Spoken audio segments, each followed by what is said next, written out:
you're a visual, and you're great about visuals, be the palm tree. I always think about that because when life gets stressful and things get kind of chaotic, whether it's work, family, or business, I remember that. And I try to convey that with my kids too. I've used some of your acorn terminology, and sometimes I don't realize I have it until I think about it, and then where did I get that from? I get that from Jim.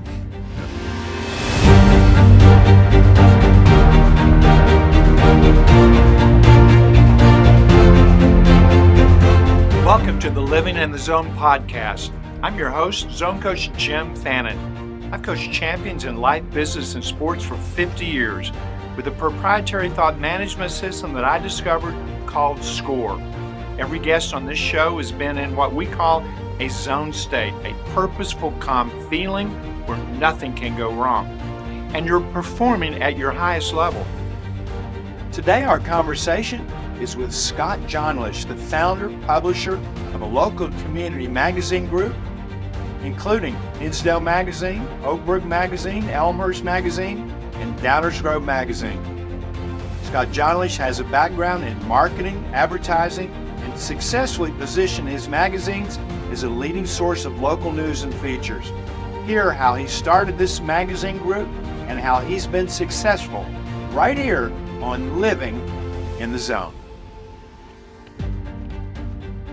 Scott Jonlich, welcome to Living in the Zone. I'm so excited about having you on because I've seen you grow. You're a publisher of 4 magazines, former writer. That's your calling, your craft, a writer, where you went to Governor State and journalism, and then you got into direct marketing. That's changed completely, direct marketing, how we used to do it, and now probably even more with AI. But you're the founder and publisher of Hinsdale Magazine, Brook Magazine, Elmhurst Magazine, Downers Grove Magazine, and I'm certain there's going to be more communities that are going to come on board. You really have your finger on the pulse of a community in terms of their events, their charitable giving, who's successful, who's not. How did you get started? The first idea you said, I'm going to start a magazine. Yeah. How did that happen? Well, the magazine, good to see you, first of all. Good to Jim. see you, Always yes. Good to see you. We've known each other for almost 13 years when I first launched Hinsdale's first magazine, Hinsdale Magazine, 13 years ago in the summer of 2011. And time has flown. It goes by really quick. When I look back in 13 years of the ups and downs of publishing not only 1 and 2 and 3 or 4 magazines, but it's a process. And how did I get into magazine publishing? Well, my background is journalism, marketing, been self-employed, since 1995. When I did direct mail marketing. So you've never had a job? Never. Well, not really. Not like you're working for someone. I was a writer for the Daily Southtown right out of college. Kind of did my own trek, my own path. Never really having a long-term plan. I'm 58 years old this month. And I look back on my life, and I think like a lot of entrepreneurs, the path is always changing. It's always winding. You look for the ups and downs. You kind of make your maneuvers. And when I launched Hinsdale Magazine in 2011, most people thought I was crazy. Like, hey, Scott, print is dead. It's dying. You sure you want to get into print? And I looked at one friend who's still a client today, and I said, I know the Hinsdale community. I know the people who live in that community, and I know what they aspire to, what they like to read about. And I'll bet you that if I print and mail a community magazine about them, about the people, their nonprofits, their community, their sports, I know they'll be reading that magazine, not just reading it, but I think they'll be keeping it on their coffee table. And sure enough, that's been the case, not only for Hinsdale Magazine, but then 5 years later we launched Downers Grove Magazine, and then Brook Magazine, and a year and a half ago, Elmhurst Magazine. So it's been a fun process. It's been a learning experience. And But your expertise is really the printed word. Yeah. And how- Words and pictures. That's how I look at it. The typed words, yes. the pictures that convey the community lifestyle. And I really try to keep it real. I think a lot of magazines, especially the national magazines, they try to kind of put together an unrealistic picture of what a community life is. And to me, a community is comprised of families, what's going on in their life, whether they're professionals or blue collar. At the end of the day, they come home to a family. They come home to after a job, and they want to see and be involved in their community, whether it's from a volunteer standpoint or business. And we try to be pretty real about our community. And I think we've kind of hit a stride, and I think it's good. Well, you're always concerned about the events that center in a community. And in the communities you mentioned, the turnout, volunteer turnout of an event, of a charitable event, is really pretty amazing. And has that surprised you that the turnout is so much? We're always very supportive of the nonprofits. Any community, a solid community, is comprised of solid citizens who really want to donate their time and help out their community, their fellow neighbors.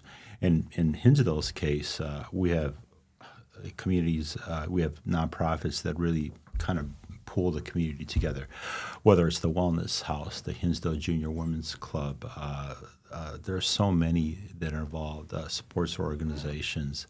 And we try to help them out as much as possible with coverage, stories about the nonprofits and how they need help. And I think they've been very responsive to that. As far as the advertisers have been fantastic. We get more calls from prospective advertisers than we actually reach out to them. And they've been very supportive. So the phone rings, that's nice. Yeah. That doesn't always happen in business. We get calls just about every week. And I think at the end of the day, Jim, they want to work with local publications who support the community. And at the end of the day, their customers are our readers. Our readers are their customers. And it's been a good symbiotic relationship. Most communities, in my experience, is driven by moms. Yeah. The women. Very hardworking moms, the hardest job on the planet. The most, that's why all athletes say, hi, Mom. And mom backwards is still mom. Mom rules the roost. But your advertisers aren't all women. Sure. What's the mix of readers? Is it more women, more mothers? Or, we actually, it's a good question. Do you know that? We those looked dynamics? into that. We looked at the Simmons research on national magazines and community magazines. Community magazines tend to be more 50-50 split. National magazines are like 65% slanted toward women. Our community magazines, because they are about the community, everything about the community, men, women, children, everything in between, we tend to be 50-50. Now, if we were to slant, I think it slants a little more towards women. But at the end of the day, when they see a cover story and it appears in their mailbox and it connects with them locally, I don't think it doesn't matter if it's a man or a woman reading that magazine out of their mailbox.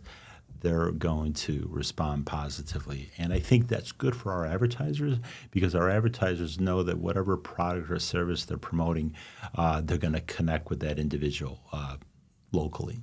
Your businesses, 4 of them, are in the same genre, obviously. There's some rollover common denominator themes, advertisers through each of these magazines, but you're basically a serial entrepreneur.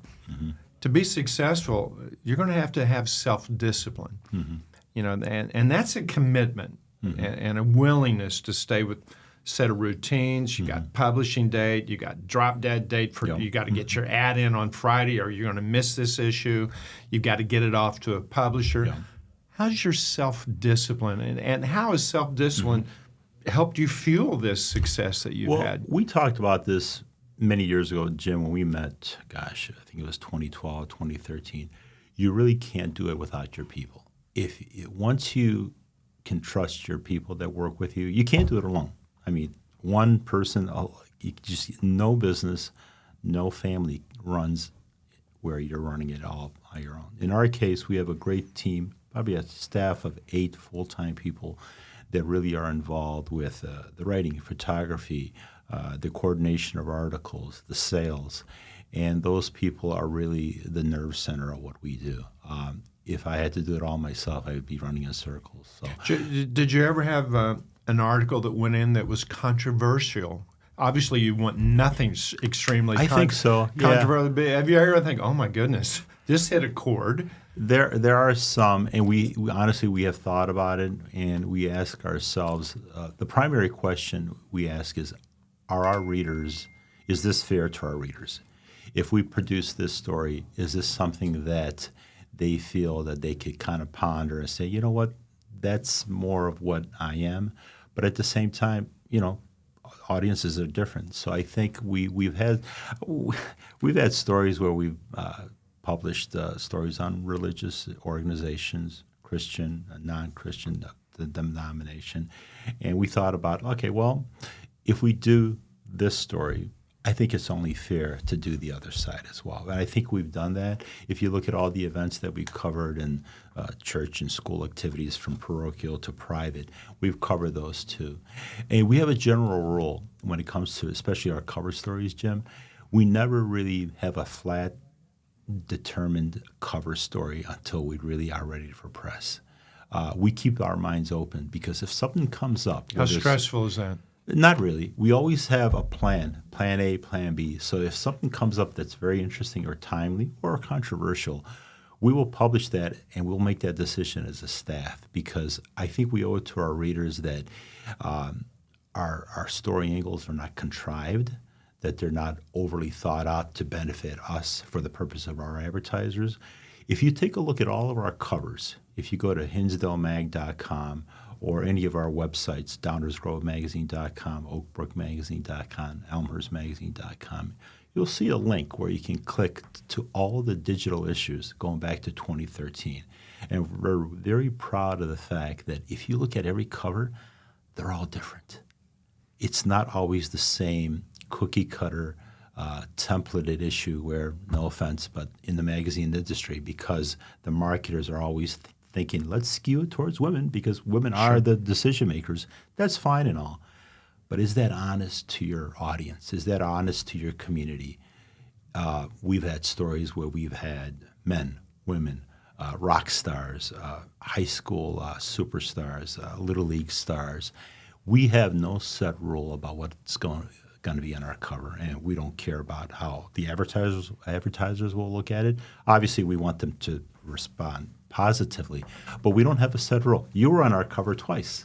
I was. Because we think your message is important to our readers. We think your positive message about running a family, running your business, appeals to me. So I think it will appeal to our advertisers as well as our readers. So, in fact, thank you for bringing this, but this is you on the cover. There I am. 2021, and before that you were on our cover of 2019.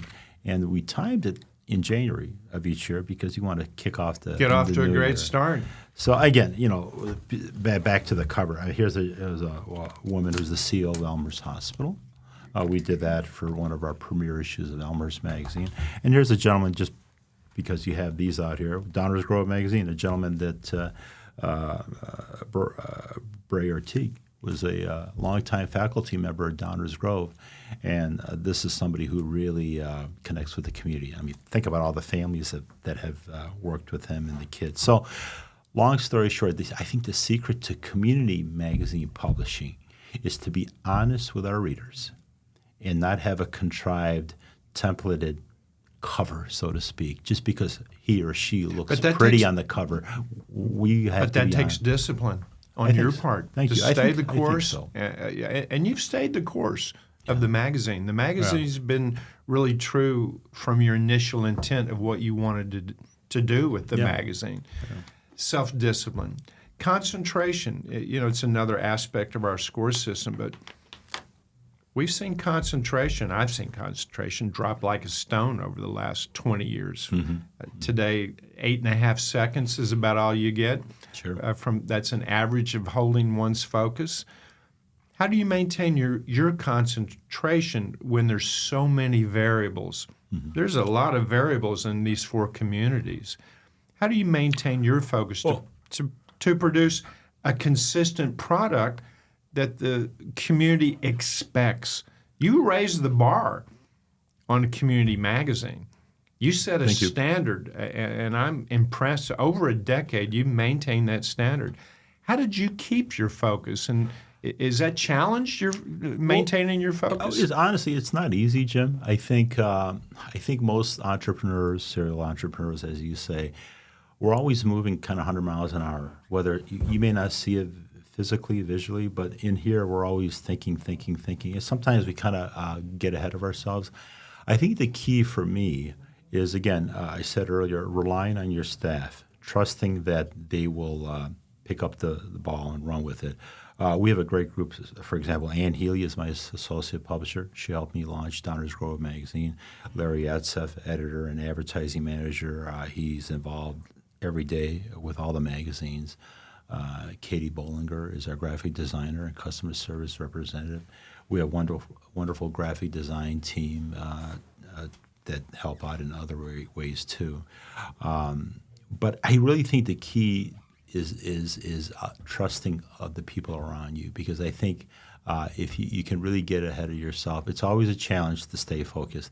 I think in my case, we talked about this too, is to stay, in order to stay in the zone, you have to slow down and reduce the number of thoughts. We talked about that. And the challenge then is to say, well, what is important right now? What is important to realistically get that goal done in the next couple of days? When I met you over a decade ago, you had a lot of ideas, and we had a session of brainstorming and where you could go and all the different things. And I felt when I first met you that you were so creative, and yet you needed to have some discipline to make sure that it's a consistent product, that you put out a good product. This particular episode of the community in magazine form, well, they expect that over and over again. And you've had the confidence to stick with that. And it's really amazing how you have turned this into more of a macro thinker, as opposed to when I first met you, you were micromanaging and overthinking everything. Yeah. And really, I remember a session we had where we got into a psychological helicopter aerial view. Yeah, we did. We got into That's a great visual. We got into a zone helicopter, went way up above your business. Yeah. And I remember you actually smiling during that because you could see the lay of the land. And one of the things that I'd mentioned, I said, I think it's going to be easier to run 4 magazines than one. And you looked at me like, what are you, nuts? Jim, I'll pull my hair out with 4 magazines. I'll never forget it. Jim, this was, I don't know, 8 years ago. You said, Scott, you'll find that it's easier to run 10 magazines than 2 or 1 magazine. And I looked at you, I said, that would be a great situation to have. And I knew where you were heading with that, because in order to get to that point, you have to let go of the reins. You have to hire people and say, this is your responsibility. This is my vision. You have samples of Hinsdale Magazine, Downers Grove Magazine. Let's keep doing that within other communities. Let's do it in the same format, but let's also be respectful to each individual community, because every community is different. They have different organizations, different coverage, different schedules. But at the end of the day, their families, they're living their life, and they're proud of their community. They want to read about their community. And I think the team has taken that and it kind of ran with that. And I think, you're right. I can honestly say right now, running 4 magazines is much easier today than running the 1 magazine, which I launched in 2011. Wow. And you've done it. I've watched you do it. It's been fascinating watching you keep the same format, the consistency, the discipline, yet it's still a variable. Every magazine's totally different. Every cover's different. The articles inside are totally different. Does that put publishing deadline stress? You have to feel that. We got to get to press. We have to do it. You're always going to get that deadline anxiety because you want to get it done right. You got to get it. Did you get the butterflies? It's not better butterfly. I mean, it's stress. Simply because a print product has to go to press on a specific date in order to get it into the mail a specific date. Whereas if this is all digital, you can update, edit, upload that same hour, and you have a new version within the hour. As far as the content, because we have a plan A, plan B, maybe a plan C on content, and we always are very flexible on what will be on our cover, that is not stressful because it's always good to have a plan A, plan B, maybe a plan C. And it's the man with the most constants in a world of variables that prevails. Yeah. So you're managing 4 magazines, 4 totally separate, different communities. But there's a constant in all of them on how you produce it. Yeah. But stress is there. Mm-hmm. How about the community? You have your finger on the pulse of this community. You're talking to people in each of these communities on a daily basis. Your team is. Well, what we try to do when we launch a new magazine, Jim, we try to open up an office, a physical office in that community because I think we owe it to the community to be present.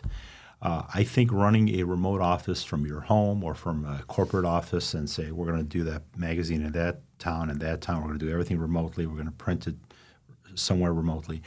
We opened up, for example, an office in Elmhurst, downtown Elmhurst, which is our 4th magazine, about a year and a half ago. We decided to open up that office, put the whole staff in that office, hunker down, and be present in that community. And then once that's rolling, we're going on to 2 years right now. We might open up a new office if we open another community. We may open up an office there, have the staff work out of there, because I think the only way to really get to know a community if you live and breathe what's going on in their community. Sometimes it's hard to do that by just doing a Google search and say, hey, what's going on? You have to run into the people. For example, this gives you more optimism, doesn't it? It does. And more honestly, confidence. we want to do that. For example, we just ran a cover story on the Elmhurst Magazine. The gentleman, you can read about it on elmhurstmagazine.com. I won't take the surprise away from you. But we ran the cover story of the Elmhurst Chamber of Commerce president. Elmhurst Chamber of Commerce is celebrating 100 years, and we decided to put the gentleman on the cover because he's been the executive director of the chamber, and he's also a professional baseball player, age 50 and over. And we thought that was kind of cool. He's wearing a Cubs uniform. We put him on. John Quigley is his name, president of the Elmhurst Chamber of Commerce. And again, that decision was made. I had a conversation with him in his office. We were just visiting. I had no idea that I was going to do a story on him. The more we talked about it, the more we talked. I love baseball, White Sox, Cubs, you name it. And when I realized that he was a senior baseball, I played senior baseball age 50 and over the last couple of years as well. So we connected on that. And I said to myself, here's an interesting story. This story is about longevity. The Elmhurst Chamber of Commerce is 100 years old, maybe more. This gentleman is in his 60s, and he's been playing baseball since high school. God bless him. That's awesome. As a catcher. Oh, as a catcher. So he's squatting, bad knees, bone on bone. He's telling me the bone on bone is rubbing. And this dude is like catching, 80-mile-per-hour fastballs, John Quigley. And this is a cool dude, cool story. We're going to do that story. And the best part about what I do, Jim, a story could hit us like any day. Like it could hit me, an associate of mine could say, hey, Scott, I'm talking to so-and-so. Maybe she launched a bakery. But there's a really nice, interesting twist to that. And that's the best part of what we're doing because we're telling the story of our community and there's no rules. We just go with the flow. So we have a plan A, plan B. And one of the best compliments I have received from one of our advertisers, a friend of mine also, he's been an advertiser since the very beginning in 2011, Dr. Jeffrey Weller. He's also my dentist. Our kids grew up. He's my dentist. He's your dentist. He's my Dr. dentist. Jeff, he's the best. He's the best. There are a lot of great dentists. Dr. Harnoy's another great dentist. He's been my dentist. Our whole family goes to Harnoy, Weller. Sure. So Dr. Jeffrey Weller, Tina Weller is his wife, she was in the room, and she said, Dr. Weller said, Scott, what I like best about your magazine? What is it, Jeff? I never know what the hell is going to be on the cover each month. it's always a surprise. And I like that about your magazine. Because let's face it, there's a lot of national and local magazines. Well, you have a lot of there's competition. Oh, there's always everywhere, competition. And digital competition. But you know what? We're happy for our competition. If we have competition in the magazine industry, they're doing well, that represents our industry. That tells us that you as the prospective advertiser believe in magazine, print, local, community magazines. So that's a good thing. I'm all for our competition. You're always going to have competition, whether it's print, radio, social media. We're happy that local magazines are thriving because there's enough business for everyone.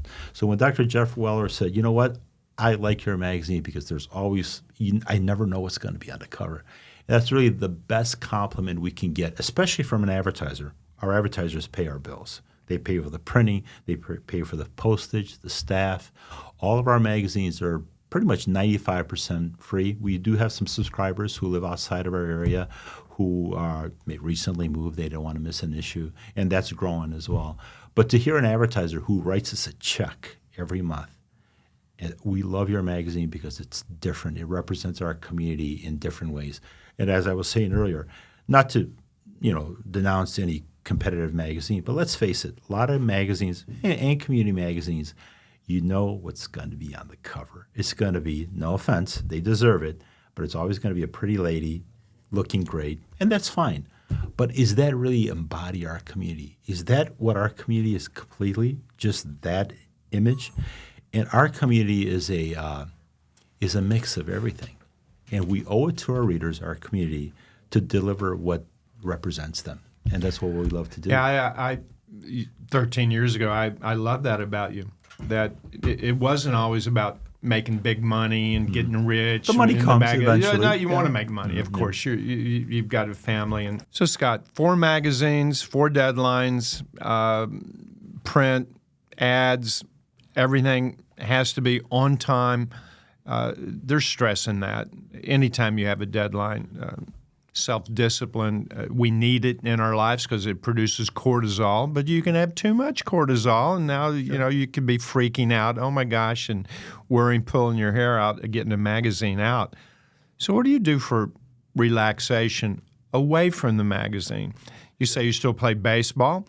Yeah. You play other sports. Right now, I'm focused. My weekends are focused on watching my 15-year-old sophomore in high school play travel baseball. Travel. So, well, that's about competition and and it's a commitment. stress. It's a commitment. That is a commitment. Not stressful for me. I couldn't think anything better than watching my kids play a sport because it's such a short moment in their lives, and I wouldn't miss a game. And your daughter, I think, is a rower. I coach rowers. That's a tough sport. She's a rower. She's going to be a senior. Then the boys kind of tease her, like, that's not a real sport. You're just you're going in a boat and rowing. And we saw the movie Boys in a Boat. Yes, yes. At the Elmhurst Theater about 2 months ago. And I tell you, Jim, after the boys saw that movie, they said, "Man, that's a tough sport." They never teased her after that. It is a tough sport. I coached entire teams. And, it's brutal, physically and mentally. Yeah, talk about discipline. This girl gets – I want to brag about my daughter because she's my only daughter. But she gets up at 5:30 a.m., goes on a rower. After school, she rows in the city, comes back in traffic, goes home, does her homework, has her dinner, and does it all over again. Well, Scott, and she's. If I had half of her discipline, I would. But let's face it, acorns don't fall far from the tree. Really. I think parenting. Her mother is a bigger part of that. Believe me, that mother-daughter connection. I'm just an occasional driver and supporter, and give her a high five. So, how is your relaxation managing this? You said 10 years ago, when life gets complicated, Scott, you got to be a palm tree in the wind rather than an oak tree. Because a palm tree sways every time there's some pressure, but an oak tree, man, it's solid, but it'll snap in a hurricane. Will it not? It'll get its branches up. And you're visual, and you're great about visuals. Be the palm tree. I always think about that. Because when life gets stressful and things get kind of chaotic, whether it's work, family, or business, I remember that. And I try to convey that with my kids, too. I've used some of your acorn terminology, and Sometimes I don't realize I have it until I think about it, and then where did I get that from? I got that from Jim. Well, I appreciate that.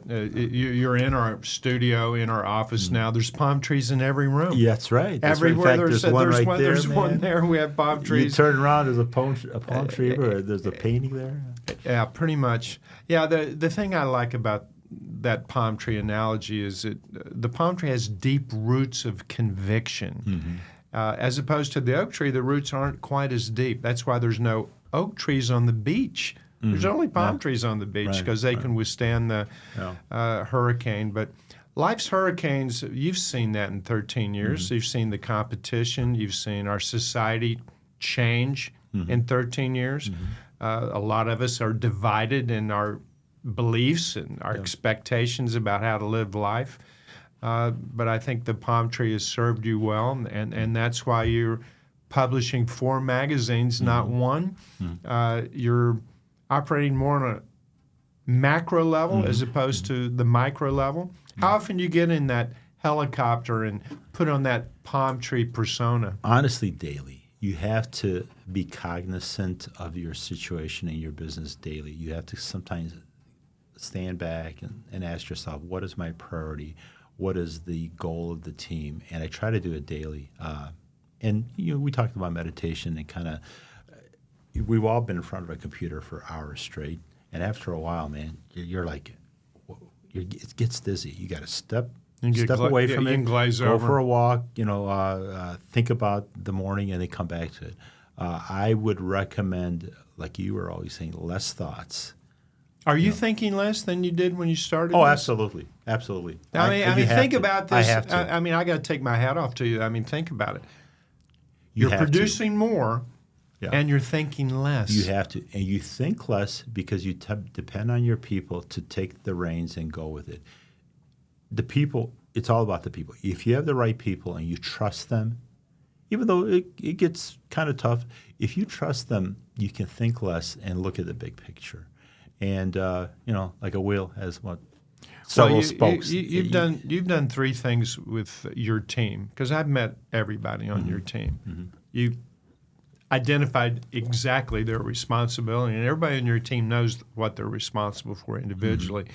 You've also held them accountable. I think that's tough in business today. I don't think leaders are always holding your team accountable individually. And they also know what their authority is. And the one thing you've done, you haven't snuffed out the imagination and the creativity out of your team. Yeah. I mean, you got Larry that came from Leo Burnett. Yeah. I mean, what a story career. Ann Healy, Google. And we added some new team members, Anna Hughes, right out of University of Georgia, a designer. She's an editor, writer, you met her, very bright and talented.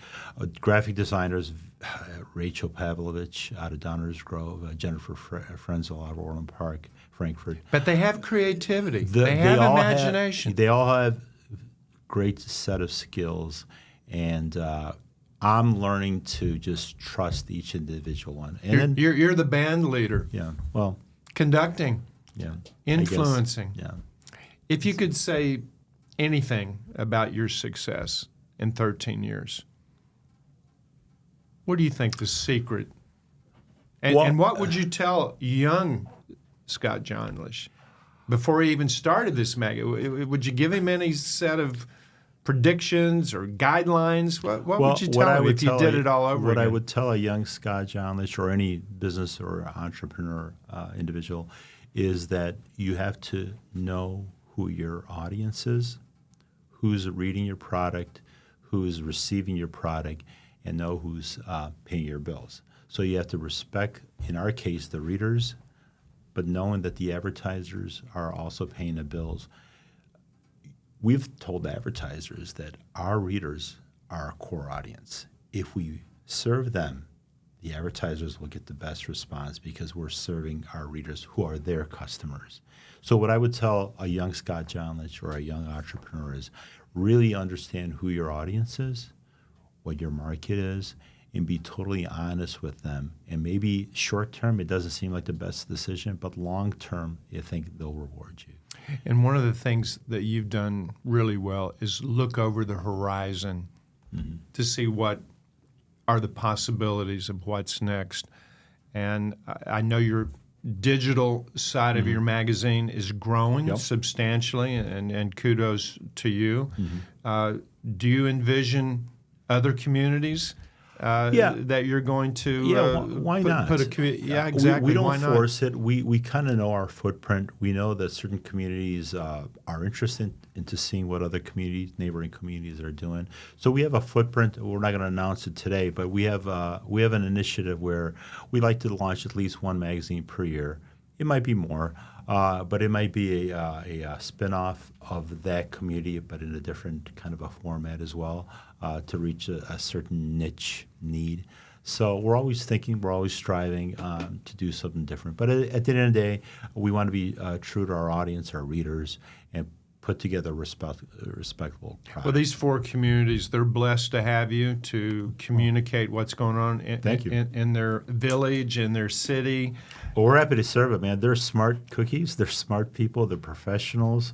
They can read through the lines and know if it connects with them. So our biggest challenge and our biggest enjoyment is really delivering something that they're happy with. And we get emails every month, every time the magazine launches, how they're happy to read about an article. So again, if you go to our website, you're going to see 13 years of digital magazines online. They're flip pages. They're always out there. I had a lady call me last week that wanted us to coach her daughter. And I said, how'd you find out about me? She said, 4 years ago, I read one of your articles in Hinsdale Magazine. Yeah, it was it was probably that cover right there. It was 4 years ago. That's what she told me. It's a handsome shot. You haven't changed a bit, by the way. In 4 or 5 years, what's the deal? I don't worry. And you're in the zone.